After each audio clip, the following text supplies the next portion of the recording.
எல்லாருக்கும் மழை வணக்கம். இன்றைக்கி பாருங்கள், சண்டே 15 பிப்ரவரி 16ஆம் தேதிக்கு உண்டான ஒரு கீ லெவலை நம்ம பார்க்கலாம். நிஃப்டினுடைய எதுக்கு நான் கிஃப்ட் நிஃப்டி காட்டினா, கிஃப்ட் நிஃப்டி வந்து பார்த்திங்கன்னா எப்பயுமே ஒரு ஒர்க் அவுட்டபுளாக சூப்பராக இருக்கும். ஒரு எஃப்ஐ வர்றதுக்கு உண்டான அடிஷ்னல் கன்ஃபர்மேஷனாக இது வந்து நம்ம எடுத்துக்கலாம். இப்போ உதாரணத்துக்கு என்னுடைய க்ளோசிங் ப்ரைஸ்லேருந்து பாருங்கள், நேற்றுனுடைய வெள்ளிக்கிழமை க்ளோசிங் ப்ரைஸ்லேருந்து பார்க்கும்போது இது ஃபஸ்ட் ஆஃப் ஆல் நீங்கள் என்ன புரிஞ்சுக்கணுன்னா, இப்போ வந்து 3 ரெஸ்டாரண்ட் இருக்குது. Year FI level, weekly FI level, previous day உடைய மிட் பாயிண்ட். இதுக்கப்புறம் இது ஒரு பிரேக் அவுட் பண்ணிச்சுன்னா இது ஸ்ட்ராங்காக நல்ல ஒரு அப்சைடுக்கு உண்டான ஒரு ரெஸ்டாரண்ட்டில் நிற்கும். சரிங்களா? அந்த நியூஸ் பேஸ்டும் இருக்கலாம். அப்போ வந்து இது எது வரைக்கும் போனால் இந்த அடுத்தடுத்த லெவலுக்கு வந்து ப்ரீவியஸ் டே உடைய ஹை வரைக்கும் போகிறதுக்கு உண்டான பாசிபிலிட்டி. ஒரு நாள் நிஃப்டினுடைய ரேஞ்சு 150 பாயிண்ட்லேருந்து 200 பாயிண்ட் தான் மினிமம் ரேஞ்சு. சரிங்களா? அப்போ உதாரணத்துக்கு நாளைக்கு வந்து பார்த்திங்கன்னா ஒரு சப்போஸ் ஒரு கேப் டவுன் ஆகுது அந்த ப்ரைஸில், அப்போ உதாரணத்துக்கு இந்த ப்ரீவியஸ் டே உடைய இன்ஸ்டியூட் லெவலும் கட் பண்ணுது, 6 மந்த்தினுடைய மிட் பாயிண்ட்டும் கட் பண்ணுது. அப்போ ப்ரீவியஸ் டே உடைய லோவும் வீக்லி லோவும் கட் பண்ணும்போது ஃபஸ்ட் அட்டம்ப்டில் இருக்காமல் ஆஃப்டர்நூன் செஷனுக்கு அப்புறம் இது ஒரு கட்டிங் இருந்துச்சுன்னா நல்லா ஒரு ஃபால் இருக்கும். அந்த ஃபால் இது வரைக்கும் இருக்கும். சரிங்களா? இதை வந்து ஒரு கன்சிடர் பண்ணிக்கங்க. அதே தான் என்எஸ்சி வெப்சைட்டில் நீங்கள் வந்து பார்த்திங்கன்னா இப்போ நிஃப்டினுடைய ரேஞ்ச் இப்போ க்ளோசிங் ப்ரைஸ் பார்த்திங்கன்னா 112 ரூபா, என்னென்ன பக்கம் 167 ரூபா. அந்த 112 ரூபா 167 ரூபா. அப்போ 25,000த்துக்கும் இதுக்கும் உண்டான ப்ரைஸில் நம்ம கால்குலேஷன் பண்ண தொடங்கணும். அப்போ ரெண்டுத்தையும் கால்குலேஷன் பண்ணணும்னா உதாரணத்துக்கு இப்போ 112 ரூபா ஒரு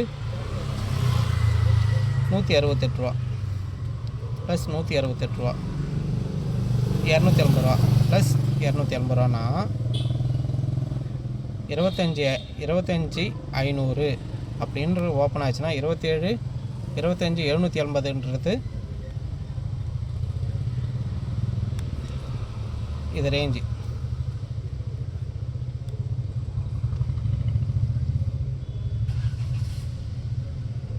$25,780 அப்படியே சப்போர்ட்னா அப்படியே மைனஸ் பண்ணுங்கள், 25,220.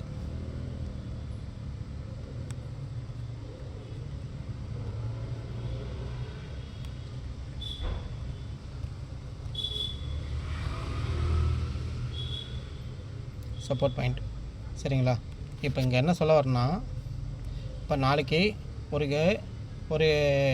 ஒரு கேப் அப்பில் ஓப்பன் ஆகுது அப்படின்ற பட்சத்தில்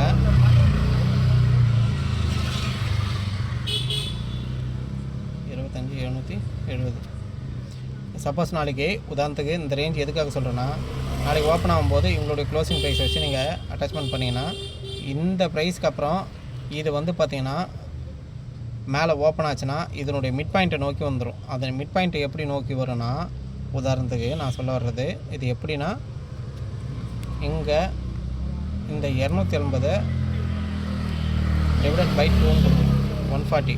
அப்போ 25,500னுடைய 640 இங்கே பாருங்கள், 25,500னுடைய 640ன்றது மீட்டிங் பாயிண்ட்டு. அப்போ அந்த மீட்டிங் பாயிண்ட்டை 25,640 வந்து மீட்டிங் பாயிண்ட்டு.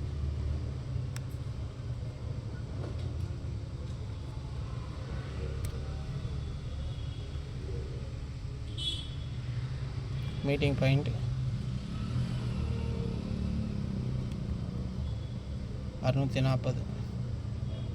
640 ஒரு மீட்டிங் பாயிண்ட்டு. சரிங்களா? அதே பக்கமாக 25,600 கூடால அப்படியே அட்டாச்மெண்ட் பண்ணுங்கள், 740. அங்கே 740ன்றது அடுத்த மீட்டிங் பாயிண்ட்டு. சரிங்களா? அதே மாதிரி மைனஸ் பண்ணி பார்த்துங்க, 25,460.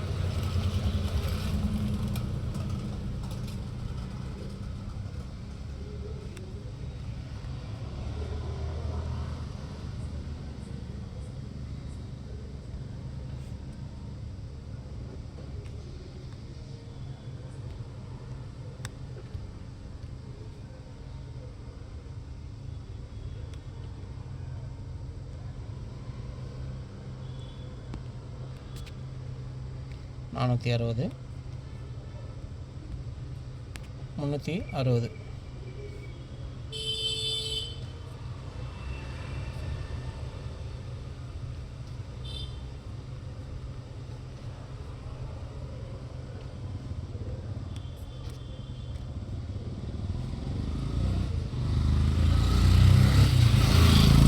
இப்போ அந்த லெவல் உங்களுக்கு புரிஞ்சிருக்கும்.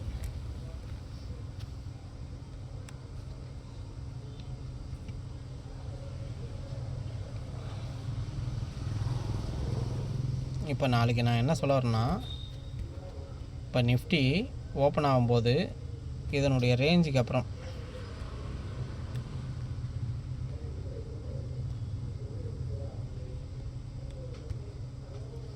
சப்போஸ் இதனுடைய ரேஞ்சுக்கு அப்புறம் இது ஓப்பன் ஆகுதுன்னா நான் என்ன சொல்ல வரேன்னா, உதாரணத்துக்கு நாளையினுடைய லெவலில் இது காலைல ஓப்பன் ஆகும்போது இது ஒரு மீட்டிங் பாயிண்ட்டாக இருக்கும். ஏன்னா செல்லருடைய பாயிண்ட் ஆஃப் வியூவில் யோசிக்கணும்.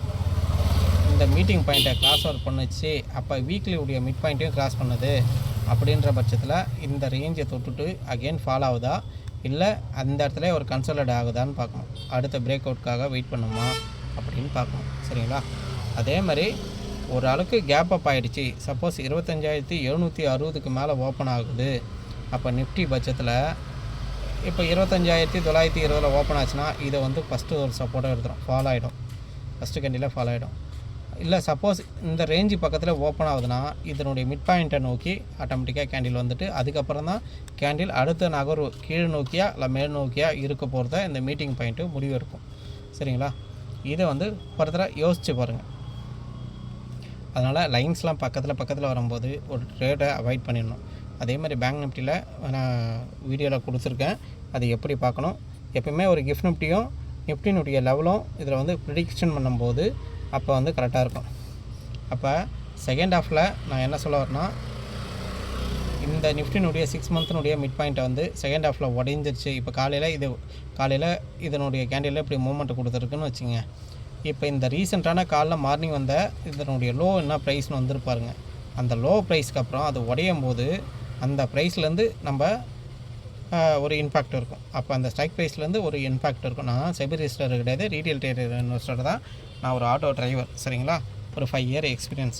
அப்போ இந்த ப்ரைஸ் ரீசெண்டான வந்தால் ஒரு 144ன்னு ஒருத்தனும் வச்சுங்களா.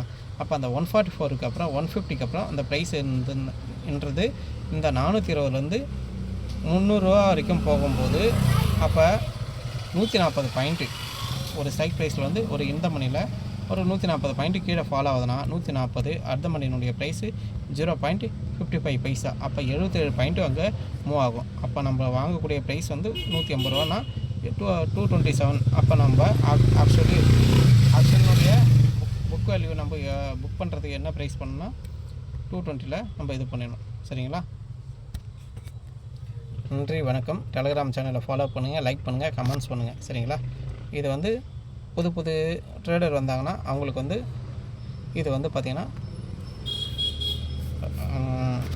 ஃபார்வர்ட் பண்ணி விடுங்க. சரிங்களா? விரும்பல